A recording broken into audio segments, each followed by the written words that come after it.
grabe yung nag-bother ka rin mo. Kaya ako ate, hindi mo na nakiya. Ang Galit na galit sila, no? Nakakainis. Ang save. Tahimik mo, wala ka bang ambat? Oo nga, ba't di ka nagsasalita? Kagabi pa kasi masakit yung chin tsaka ulo ko. Masama yung pakiramdam ko. Bakit? Ano ba ginawa mo? Magpa-check up ka kaya? Ano bang kinakain mo? Wala naman ako nakain. Lumabas lang ako kahapon. Saan ka ba kasi nagpunta? Baka nausog ka. Magpatawas ka kaya? Ba't magpapatawas pa? Ba't di ka na lang dumiretso ng check up? Wala namang mali kung magpapatawas muna siya. Baka nakusog lang. Oo nga, may kilala akong magaling mang tatawas. Samahan ka na lang namin. Sige.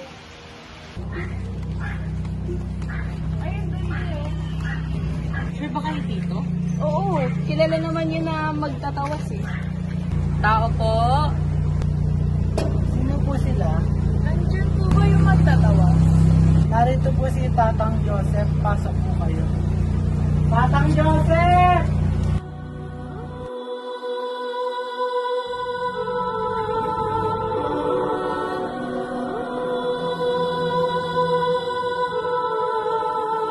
Tatang Joseph, may naghahanap po sa inyo.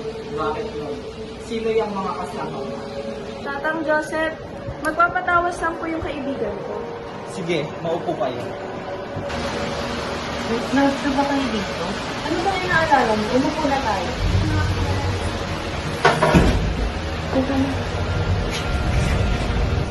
Anong sadya niyo at bakit kayo naparito? Masakit po yung chin tsaka ulo ko. Akin na ang iyong palad.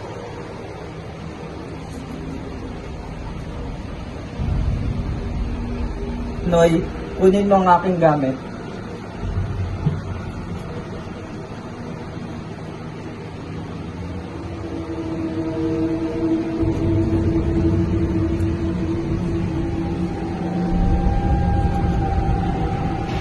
Noy, kumuha ka ng tubig.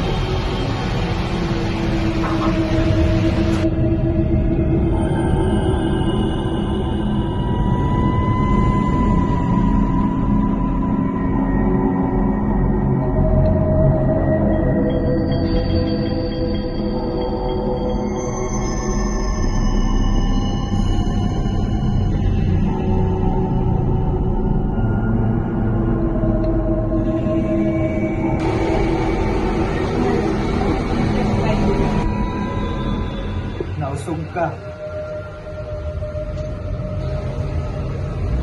Bakit wala sa katawan mo? Ay, salamat po.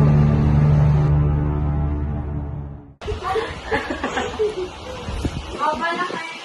Kamusta na yung pakaramdam mo? Hindi nga gumagana yung binigay ng albularyo eh. Hindi ko na alam gagawin ko. Sabi ko sa'yo magpakonsulta ka na lang sa doktor eh. Wala nga akong kasama eh. Sasamahan nga kita. Good morning, Miss Kyla. I already have the lab test results and it turns out you're pregnant.